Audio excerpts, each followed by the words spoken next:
Estimados participantes, sean bienvenidos a la actividad síncrona número 2 correspondiente eh, a este laxo académico de la unidad curricular algorítmica. Bien, en esta oportunidad vamos a hablar un poco sobre las instrucciones de control, lo que corresponde a esa unidad número 3 del contenido programático de la asignatura. Una instrucción de control no es más que un conjunto de pasos, una serie de pasos que me permiten controlar de alguna manera a través de un ciclo el paso o la realización de una eh, actividad o instrucción en particular. Es decir, yo estoy dándole solución a una problemática, entonces yo necesito por algún motivo que se ejecute una instrucción alguna vez o se haga un tipo de procesamiento en algún momento del tiempo. Puedo utilizar cualquiera de las estructuras que existen para poder hacerlo. Eso pues va a depender de una serie de restricciones o condiciones que debe cumplir cada una de las estructuras para saber cuál voy a utilizar o cuál me es útil en un momento determinado. Esta unidad de competencia hablamos entonces sobre las diferentes instrucciones de control para el desarrollo de algoritmos. Ahí existen las instrucciones alternativas, las repetitivas, las de anidamiento, la de control repetitivas y alternativas. ¿Por qué las puedo unir? Eso va a depender de la necesidad que se tenga a la hora de dar una solución a través de la parte algorítmica o la parte de sistema. Entonces, las estructuras repetitivas se van a utilizar cuando sea necesario que un conjunto de instrucciones se ejecuten un cierto número finito de veces. Es decir, que si una instrucción de control me va a permitir yo saber o llevar el procesamiento de una manera controlada, si yo hablo de una estructura que es repetitiva, lo puedo trabajar a través de funciones, puedo decir, bueno, es una función que va a hacer tal cosa, pero esa función o una función que me va a contar la cantidad de veces que pasa un usuario en una estación de gasolina, por ejemplo. Entonces, ese contador lo puedo hacer a través de una estructura de control repetitiva, porque va a depender, como les dije anteriormente, de qué es lo que yo necesito, ¿verdad? Y eso lo vamos a ver ahorita cuando conozcamos un poco sobre la estructura básica de estas estructuras repetitivas. Básica porque recuerden que algorítmica no es una asignatura con un lenguaje de programación particular, es la fundamentación teórica de lo que va a ser la base para el pseudocódigo y para llevarlo a un lenguaje de programación, bien sea C++, Java, Python, el que usted maneje o con el cual deba trabajar, porque muchas veces no es el que uno maneje, sino con el que le toque trabajar en un momento determinado, porque todo, por supuesto, va a depender de lo que necesita el cliente. Nosotros como ingenieros de sistemas podemos decir, bueno, yo soy especialista en tal lenguaje, pero tengo que hacer un trabajo particular para una empresa X o algún emprendimiento y el cliente me dice, no, pero es que yo lo quiero en tal lenguaje. Usted no puede decir que no, o también puede decir que no, sí, pero realmente forma parte del trabajo del programador como tal manejar ciertos lenguajes. Entonces, retomando las estructuras de control repetitivas, decimos que se utilizan cuando es necesario que un conjunto de instrucciones se ejecuten un cierto número finito de veces. Estas estructuras tienen dos particularidades fundamentales.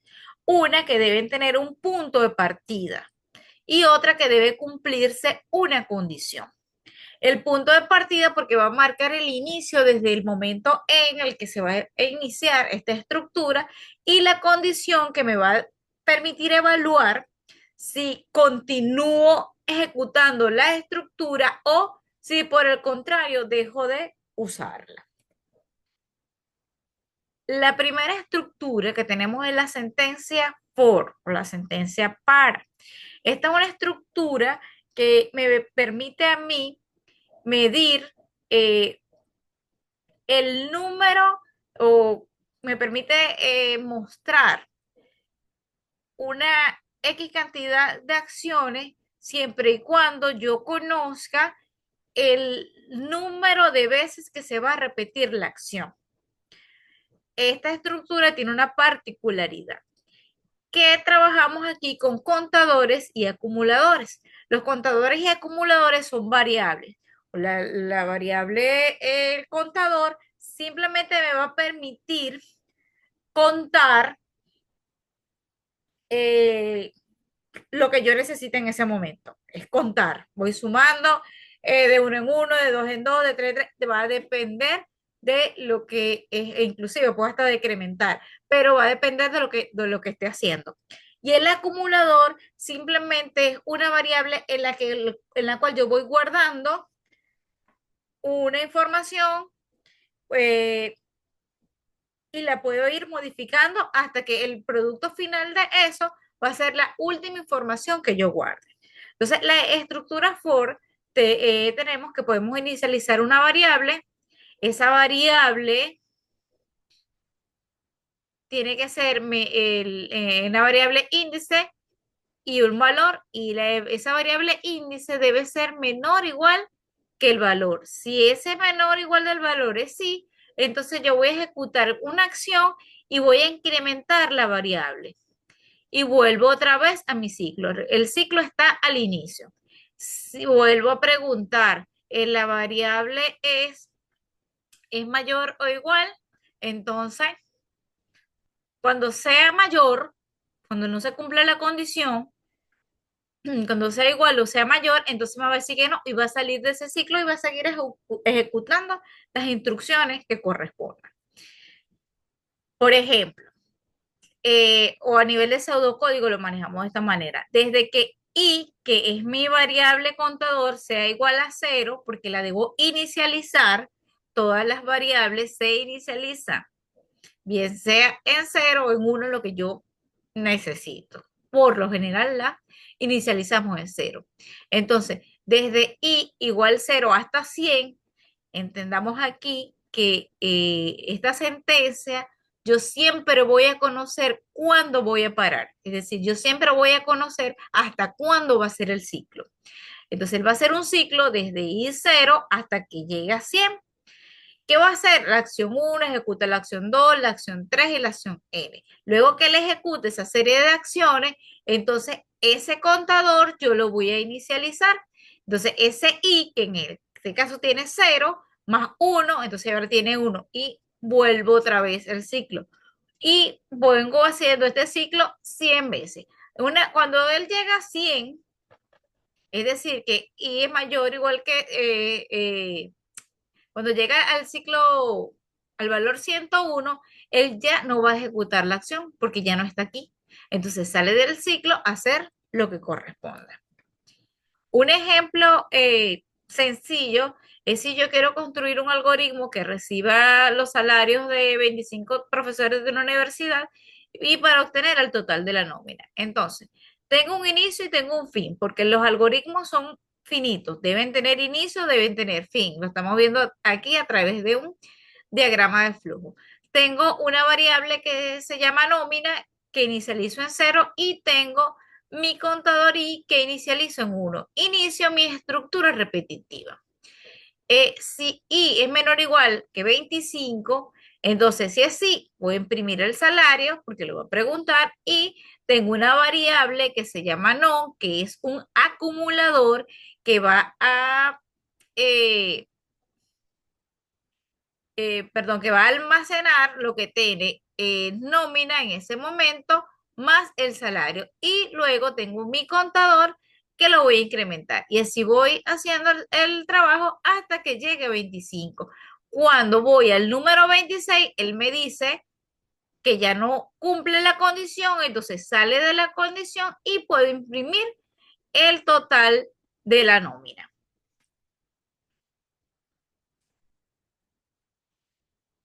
La variable while o la variable, perdón, la sentencia while o la sentencia mientras es una sentencia en la que primero evalúo la condición y luego ejecuto la acción. O sea, la acción se va a cumplir mientras la condición sea verdadera. Entonces, mientras la condición sea verdadera, voy a ejecutar las operaciones o hacer el procesamiento que corresponda. Cuando la condición deja de ser verdadera, pues salgo de ahí.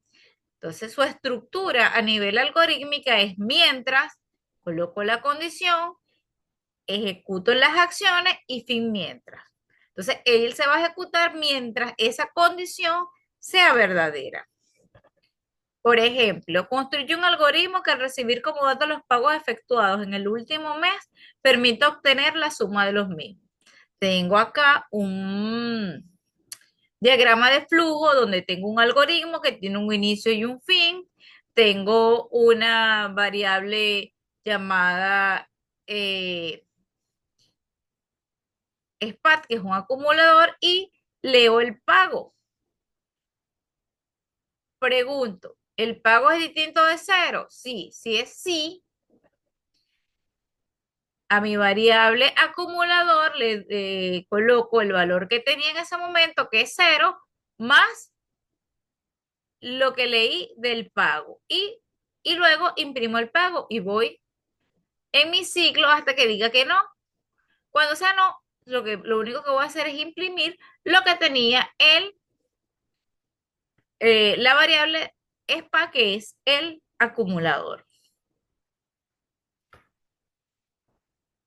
La estructura do while. Esta estructura se diferencia de las otras porque en la primera ya yo sé, yo conozco el número de veces que se va a ejecutar la acción, entonces utilizo la sentencia for. No sé el número de veces que la voy a ejecutar, pero sé que existe una condición para que se cumpla, entonces utilizo la sentencia while. Si yo necesito que la solución o la función que yo estoy haciendo eh, se ejecute al menos una vez, entonces yo utilizo la sentencia de while, porque la sentencia de while me permite ejecutar la acción primero y después pregunto la condición. Y estoy garantizando que mi acción o el conjunto de acciones se van a ejecutar primero. Entonces, que tengo la acción, luego pregunto la condición, si es falsa, entonces sigo ejecutando la acción. Cuando es verdadera, salgo de ella. A nivel de nomenclatura lo vemos aquí: hacer, acción uno, acción 2, acción 3, acción N, y luego, mientras, que forma parte de la sentencia, y coloco mi condición.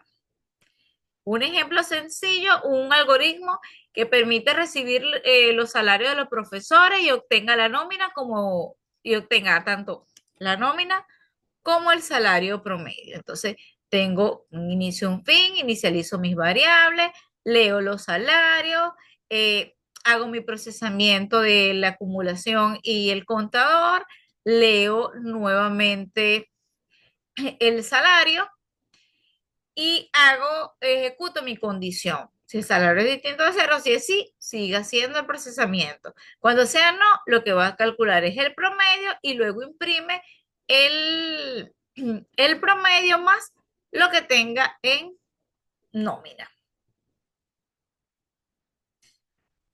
Ahora bien, eh, eso es un poco lo que podemos hablar o decir sobre estas estructuras de control. En el aula virtual, pues tienen material como para leer un poco más en función de ella. Quiero recalcar un poquito aquí sobre la actividad práctica 1. Recordemos que está dispuesta hasta el 1 de octubre. Entonces, en esa actividad vamos a desarrollarla en 4 fases, como ya lo vimos la vez pasada: investigación, generación, implementación y evaluación, que en la parte de investigación vamos a hablar lo que corresponde o a construir una bitácora de investigación con inteligencia artificial.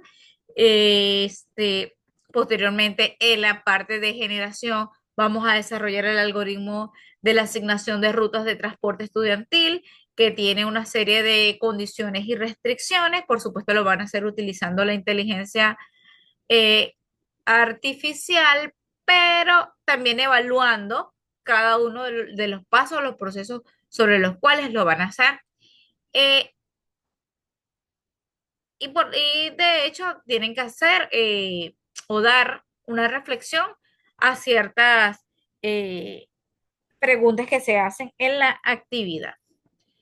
Y todo ese proceso lo deben documentar en la bitácora. En la parte de implementación, recordemos que la van a hacer en el foro de socialización, dos entradas al foro, en la que tengan la primera, tres preguntas que van a compartir en función de todo lo que hicieron con la bitácora de investigación y el link del video de al menos 3 minutos sobre el diseño de algoritmo y al que dan una breve reflexión sobre las cuatro interrogantes que están ahí.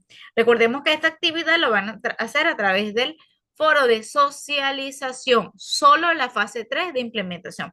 Igual, en la parte de evaluación, usted debe de colocar eh, todo lo que hizo en la fase 1, en la fase 2, inclusive las capturas de pantalla de la parte 3, de la parte socialización, y complementar con la pregunta final de la parte de evaluación. Les recuerdo, tiene un valor del 50% de la calificación y está disponible desde el 10 de septiembre hasta el 1 de octubre. Les recuerdo que pueden eh, consultar cualquier duda en función de eso, lo podemos hacer a través de los medios dispuestos para tal fin en el aula, bien sea por el foro de dudas o a través de la mensajería.